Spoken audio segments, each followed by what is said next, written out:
Welcome to Business Infrastructure, the podcast about curing back office blues of fast-growing businesses. If you're a business owner or operator looking for practical tips and solutions to scaling your business in a sustainable manner, you're in the right place.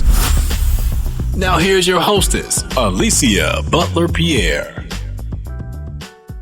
Hello and welcome to the Business Infrastructure Show, where we share tips and resources to help you cure back office blues. I'm your hostess, Alicia Butler-Pierre, and I'm honored to be joined today by Liz Kislik. Liz is a management consultant and executive coach. She helps family-run businesses, national nonprofits, and Fortune 500 companies solve their thorniest problems while strengthening their top and bottom lines in the process. She's a frequent contributor to the Harvard Business Review as well as Forbes, and has delivered a TEDx talk entitled, "Why There's So Much Conflict at Work and What You Can Do to Fix It." Now, if you'll recall, earlier this season, we did a show on how to deliver high-stakes conversations. But today, Liz is actually going to share with us the one thing we need to know about delivering difficult news. Look, as our companies operate through growing pains and growing spurts, developing effective communication skills is a must. So I'm really looking forward to this conversation. So without any further ado, Liz, welcome to the show. How are you today? Thanks, Alicia. I'm so happy to be with you. Awesome. Let's get right into it. First, can you tell us a little bit more about what you do at your management consulting firm? Yes. I work with companies that are experiencing growth or change or actually being stuck and not being able to generate the growth or change they're looking for. And I work with people at every level of the business, depending on the issue, and learn a lot about what actually happens there, and therefore I'm able to come up with solutions or to facilitate discussions that they're not comfortable having on their own. Now, one of the things that struck me when I visited your website, which is amazing, by the way, is your client list. It reads like a who's who, and there's such an incredible amount of diversity in the clients that you've worked with. And I'll just kind of rattle off a quick list here.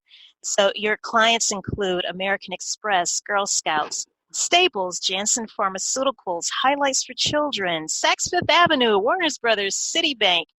You all get the point. Now, what's most interesting to me, Liz, as I looked at your client list, was not only the diversity in your clientele, but also the fact that this idea of conflict resolution, the idea of delivering difficult news, is a universal issue, regardless of industry, size of company, type of company. As an expert in helping teams work through conflict resolution, I know this is an unfair question to ask, because I'm sure there are so many things that we need to know about delivering difficult news. But if you had to distill it down to one thing, what is that one takeaway that we need to know about delivering difficult news? So I knew you liked to know the one thing. Yes. So I tried to think about how to encapsulate this, and here's where I ended up. It is never a one-way or one-step process, because everybody takes in the news differently, and that won't match exactly what you intended or what you planned. I like that. Can you actually repeat that? That was really good. Okay, I don't know if I can repeat it exactly, but I can give you the gist. Yes. It's not a one-way or one-step process. Mm-hmm. And that's because everybody's different. And everybody will absorb or not absorb what you're telling them differently. And whatever they take in will not match exactly the things you planned or what you meant? Mm. Wow, and I'm just thinking in terms of the type of difficult news that has to be delivered in a business setting. And so many examples and scenarios come to mind. But I'm wondering if we could tie this into business infrastructure using a rather specific example or type of scenario that happens oftentimes in fast-growing small companies. But first, now, if you're listening to this show for the first time, let me first define what business infrastructure actually is. It's a system for how you link your people, your processes, and tools to ensure growth in a profitable and sustainable way. Unfortunately, business infrastructure, and this is part of the podcast, is to change this dynamic, Liz, but business infrastructure doesn't usually get onto the radar of small businesses until they are going through growing pains or some type of a growth spurt. And that's when the realization that there needs to be better structure, better organization. It may even mean hiring more people. It may also mean replacing people, replacing some of those tools and technologies that you're using, as well as processes that may need to be updated.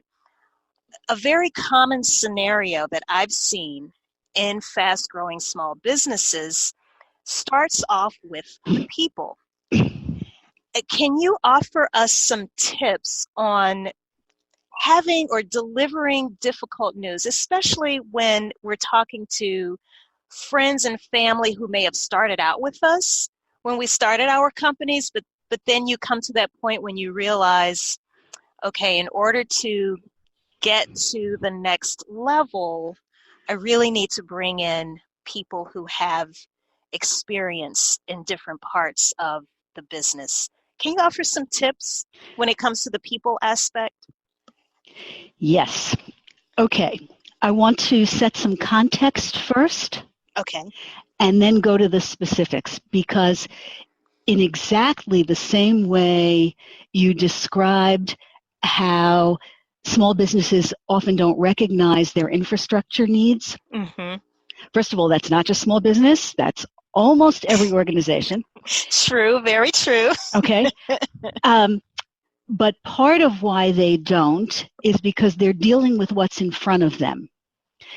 And so instead of dealing with this question just as the next thing, I want to give you a little bit of backdrop so your listeners have a way of thinking about these issues. Because difficult news, there's all kinds of difficult news, but it can be difficult in different ways. Mm. And I just want to give you 3 general categories first, because your example actually hits all of them. It's a complex example, and I'll show you how. So in the first place, you might have a relatively simple, straightforward category in which the difficult news is that you have to say no to someone. You have to disappoint someone. And that could be that you can't give them the resources they want, or you can't meet their preferences in some way. So disappointment is the thing that's likely to follow. In the second big category, the hard news may actually be something that's very good for the business, but it creates change or disruption for people as they go about their day-to-day duties, the things that they've been used to doing, everything they're comfortable with. So even though there is a good end to it, it feels terrible when you hear it. Mm. And then the third thing is a kind of explicit negative impact. There's a problem with you. There's something going wrong in your area, or, our top customer doesn't want to work with you anymore. Something that is right away like a big slap in the face. Mm-hmm. And it's about the business, but it's explicitly about the person too. So the situation you raised, we're past the immediate startup stage. We built the startup on people we know and may actually hold dear.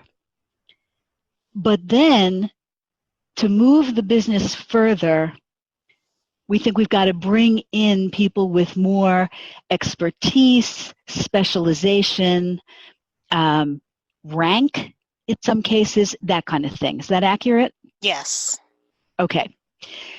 So the first thing I would say is that there is a difference, a real difference, between having to bring new people in because you're growing so fast that the people you have just can't handle it. There have to be new people or the business will stall.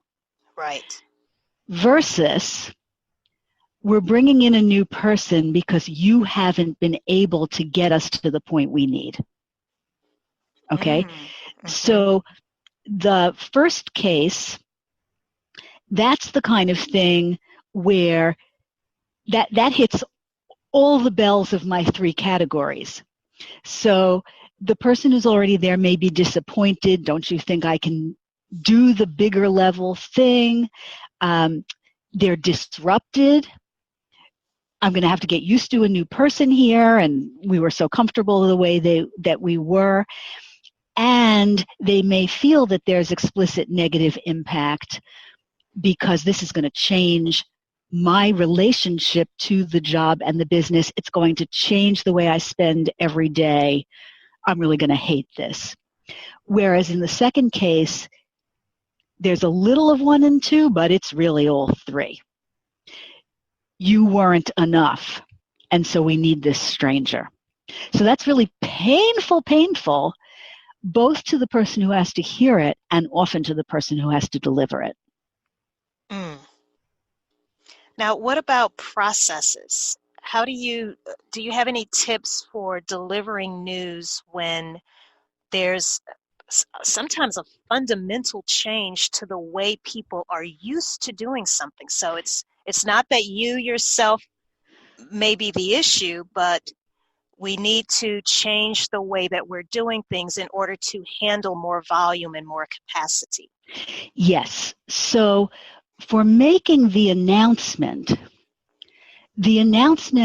is only the middle stage of the process. I look at it as a 3-stage process.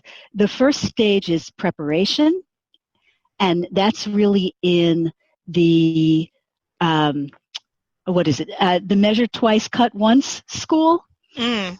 Think about it and plan for it deeply, because it's not going to work the way you expect anyway, but at least go through what the various kinds of responses might be. And think about how you can cushion a blow, show that there's more upside, figure out which details should be explained now and which later. So there's a whole bunch of prep. That's stage 1 in the process. Stage 2 is the actual delivery, which is probably not one conversation. And we all take in information in different ways. So every business has people who do better in a face-to-face meeting where they can ask questions, even if it's on video. Whereas some people actually do better if they can read an announcement, figure out all their questions in private, and then come back, that kind of thing. And there are some people who really need to hear the message in person and in an email and in the little weekly memo you send to everybody. They need it 12 ways, 47 times. So you've got a really big range in what the delivery might need to be. And then, of course, there is the interaction or the language itself. So delivery is very complex. And then the third stage is actually the follow-up, because the fact that they now know doesn't mean things will change from their end. The fact that they now know is sort of the start of their process. You've been thinking about it and working on it and figuring out how to get to this conversation, and you kind of feel like now you're handing it over to them, but that doesn't mean they're opening the package. So there's a bunch of work that you need to do afterward to check for damage and help with recovery if the recipient is upset, to keep explaining it if they don't understand it completely, and to check on how it's going once they start the process. Now, before we move on to tools, we talked about people and processes. As I'm listening to you talk about these 3 stages, preparation, delivery, and the follow-up, I can't help but think, and I'm putting myself in the shoes of not only myself, but people who may also be listening, like, this is a lot of work because there's so many different ways that you can communicate or deliver a message. Just can we talk about that just kind of as an aside? What are some of the different tools or vehicles that we can use to communicate messages or deliver, for lack of a better word, bad news? So you are spot on, Alicia, because it does take more time than anybody gives it. And that's why we usually end up with a mess. Most of the time, these kinds of conversations are disruptive. People get defensive sometimes or resistant. You can just imagine the crossed arms and the head down and the rolling back in the chair. Right. All of that kind of stuff. And in many organizations, you then get either overt or covert resistance after the fact.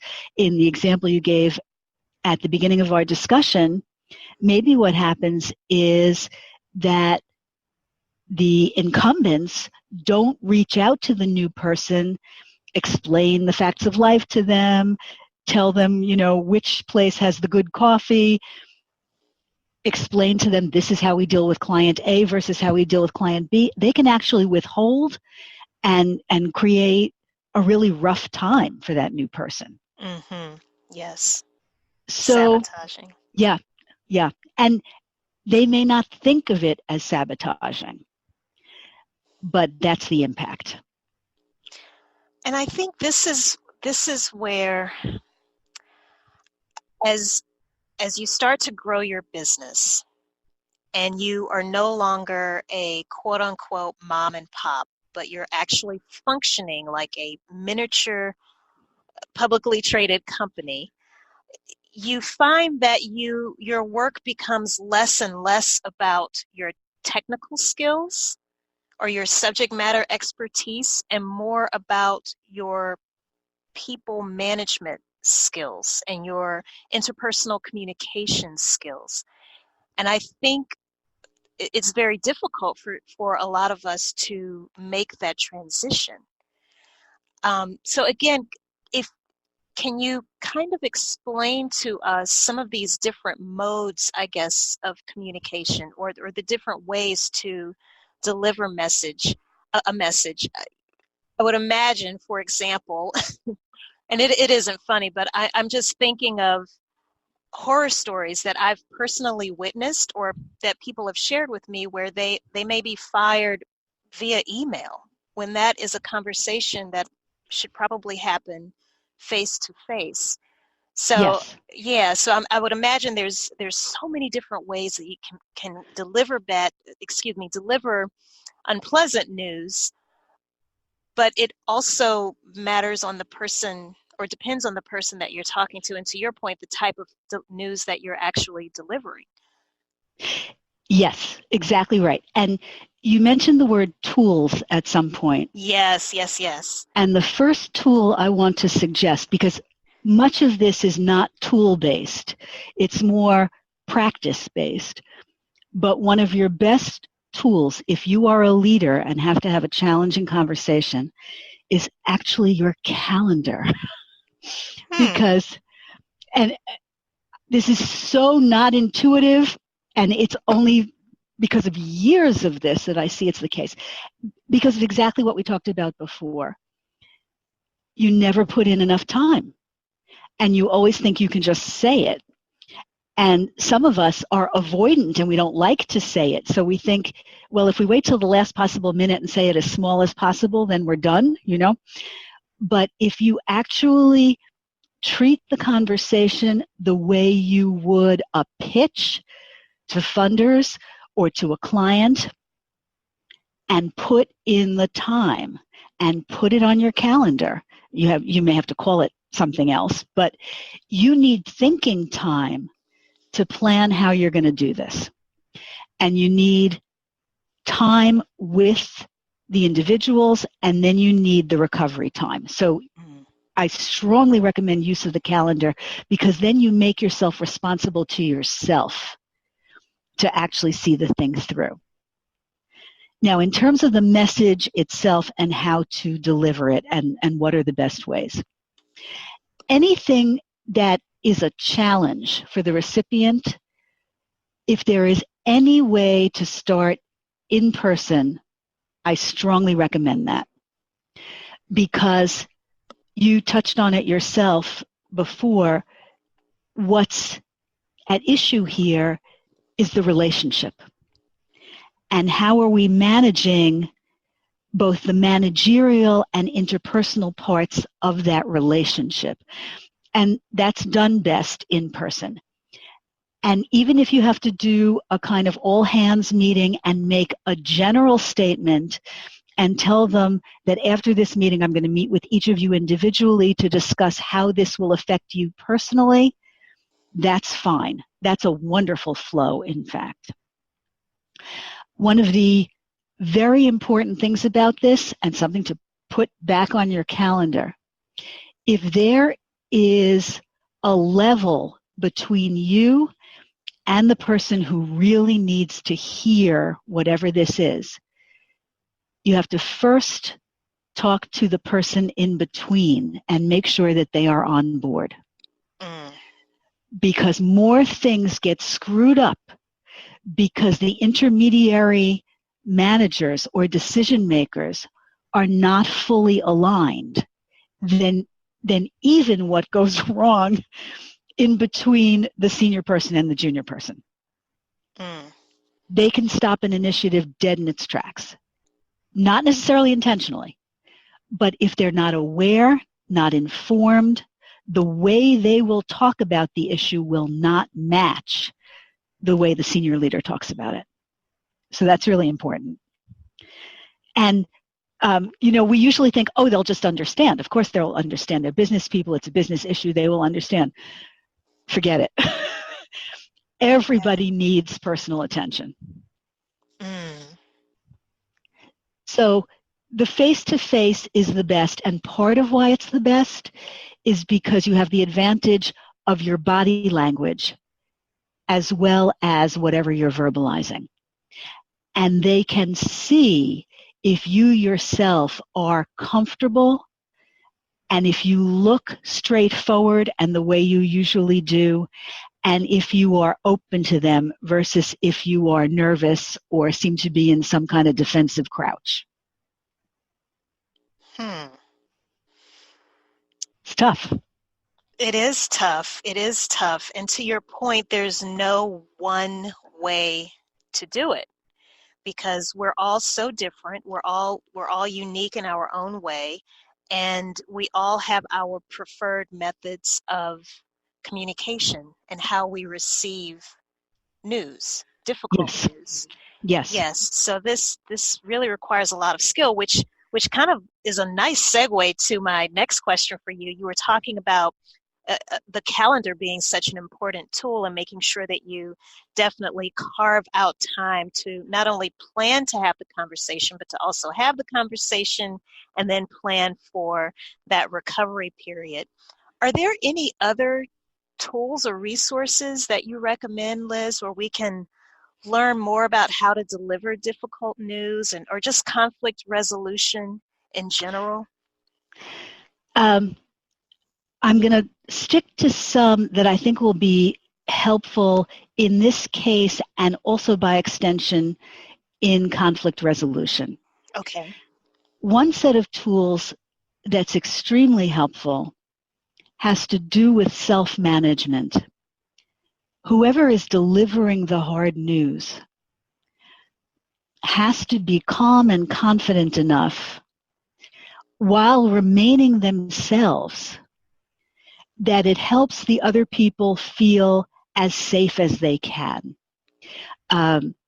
and reassures them, that we're not falling apart here. This is a change. It's not the end of the world.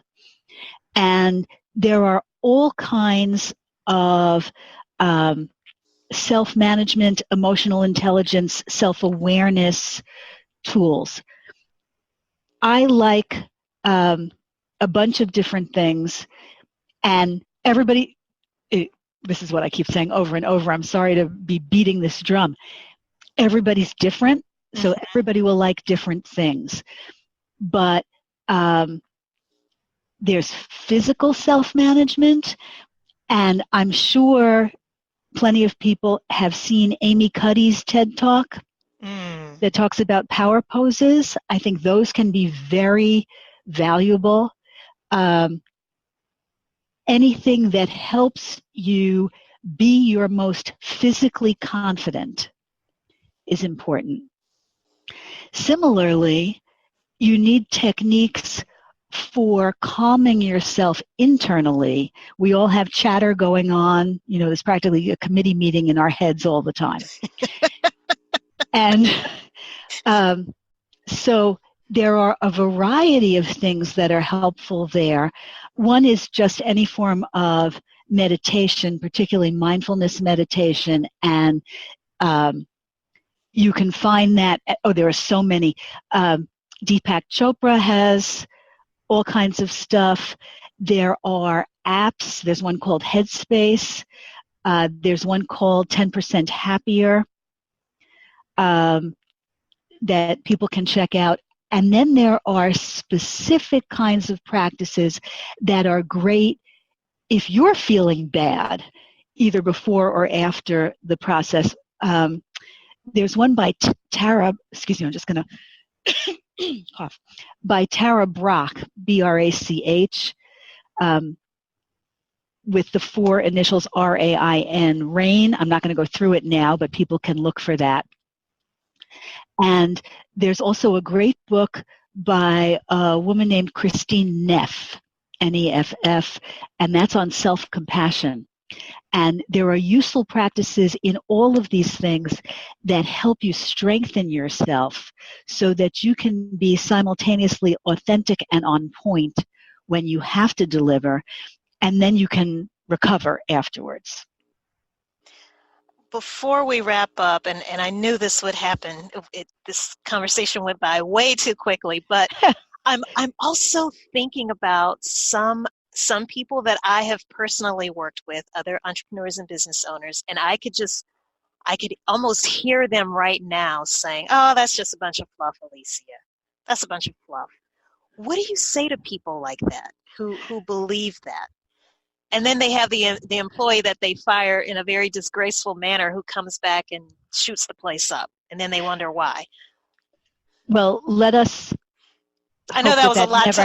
I know that was a lot to unpack, and it's very extreme. But a lot of times, when you read those kinds of stories, these people aren't handled with care. At least not the type of care that you're talking about. So in case any of your listeners fall into that camp, let me give a more realistic example. And by that, I don't mean that your example doesn't happen, but that statistically, here's one that happens a lot more, which is that the leader doesn't handle it well. The change happens in a forced sense, brutal kind of sense. Mm-hmm. And it reverberates through the place for years after. The person who was most deeply affected is never the same again, whether they stay or whether they're gone. And their colleagues also learn that this is not a safe place. And there is so much data now. So if people want evidence, there's all kinds of neuroscience and statistical data and financial data about the negative impact when people are treated badly or feel unsafe versus when people do the work to manage themselves. Because you can do all the meditation in the world and still mess up a conversation, because conversations are hard. Mm-hmm. And then you have to have the courage and the spine, not to be tough, but to go back and to say, I didn't handle this perfectly. I'm sorry, when I said these things, I did not mean to indicate those things. And I want to make sure you understand both what my intent was and what we need to do now to go forward. And I hope you will come and play this game with me. So the good thing about it, interestingly, is if you don't behave terribly, you can always go back. If you behave terribly because you didn't care, what comes across is the fact that you didn't care. And then you can go back, and people may listen to you because you have the power and authority. But in the long run, whether or not you can see it, it may have been better for your business. You could still be making money hand over fist, but maybe it would have been more. Right, right. You end up leaving something on the table, or some of it is scraped away, even if you don't see anything drastic. What a great way to summarize all of that. Now, yes, and there's so much more that I wish I could ask you, but unfortunately we are running out of time. I would imagine that your calendar stays booked because of the type of work that you do. How can people get in touch with you? The best way is really to go to my website, lizkislik.com, and part of what may be useful, in fact, to folks in your audience is there I have a free field guide and checklist about how to manage certain kinds of interpersonal conversations that may be useful, and also there's my weekly blogs, and there's a monthly newsletter, so folks can get access to all kinds of useful information for free. And they can, of course, find me on LinkedIn and on Twitter. Awesome. And forgive me, I did want to ask you also about your TED Talk. Can you talk about that for a little bit, please? Oh, sure. Anything specific you wanted to ask? Just what is it about? We're definitely going to make sure that we put a link to it on businessinfrastructure.tv, but if you could kind of tell us a little bit more about your TED Talk. Oh, sure. That'd be great. So the talk is really about the fact that we think conflict is something that happens between people. And it certainly does. But it only gets to that point. In most cases, serious conflict comes up because there are other things that are going wrong that are not the people, that are structural or procedural or historical.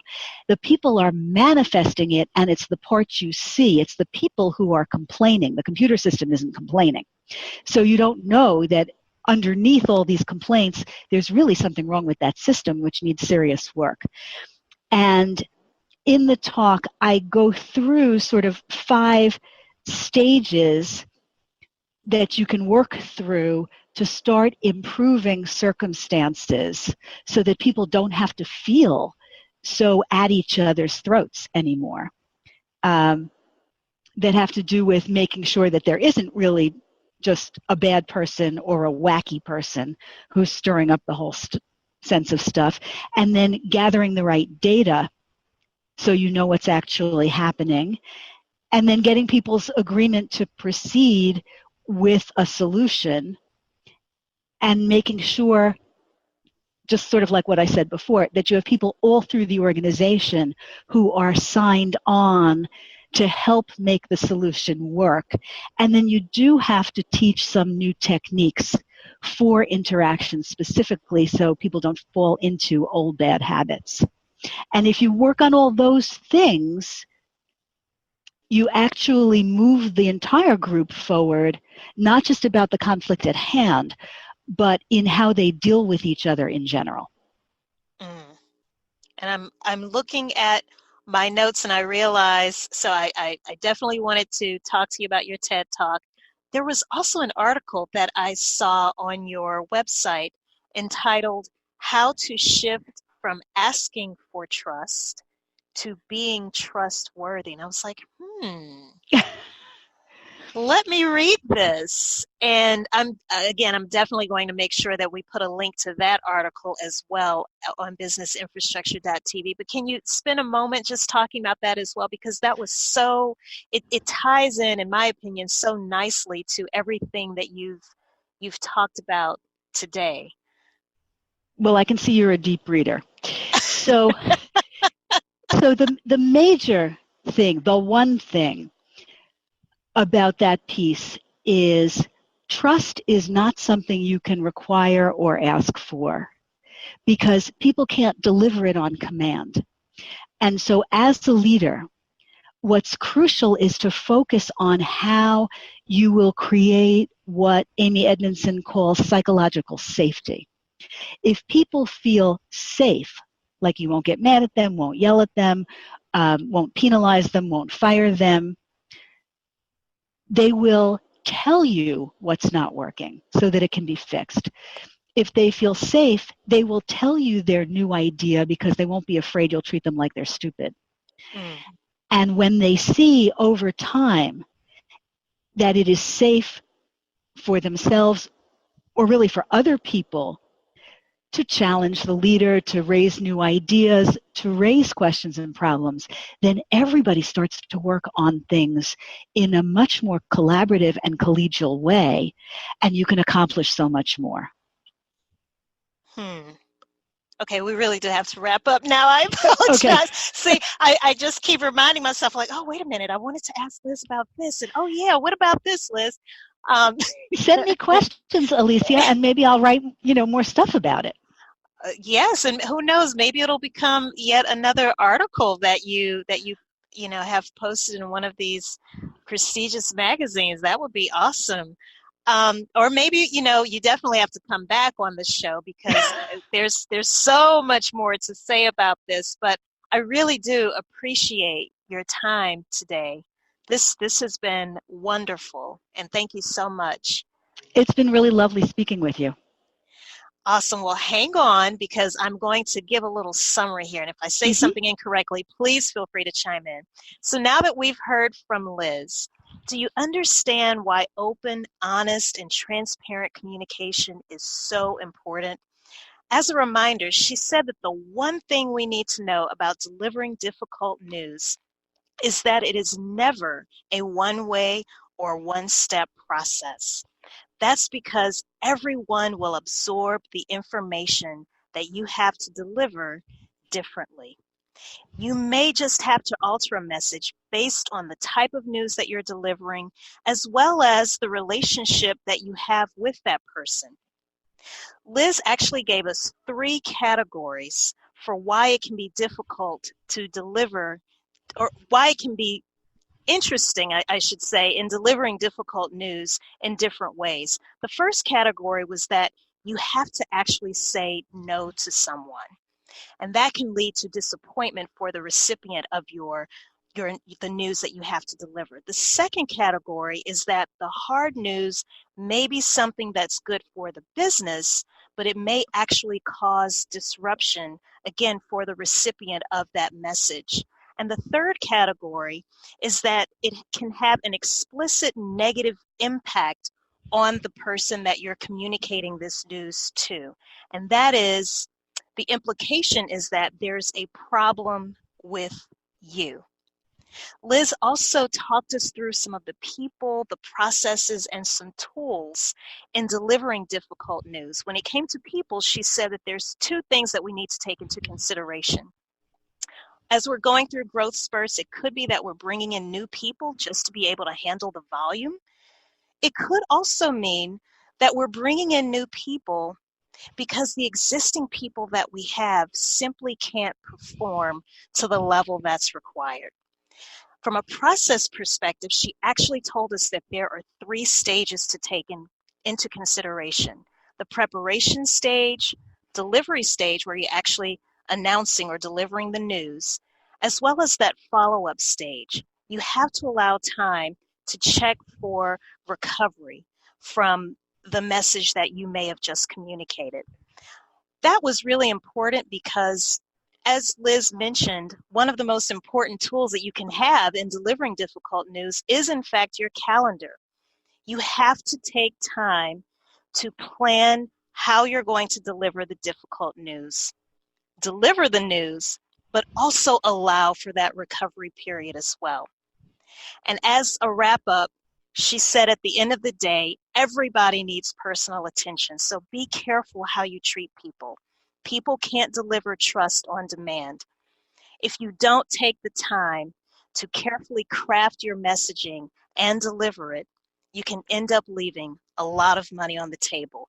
If you're going through a growth spurt, or you're having some type of a shakeup in your management, or you may even be going through a transformation initiative at your company, contact Liz so that you and your team can get refocused and back on course. She can be reached at lizkislik.com. That's LIZKISLIK.com.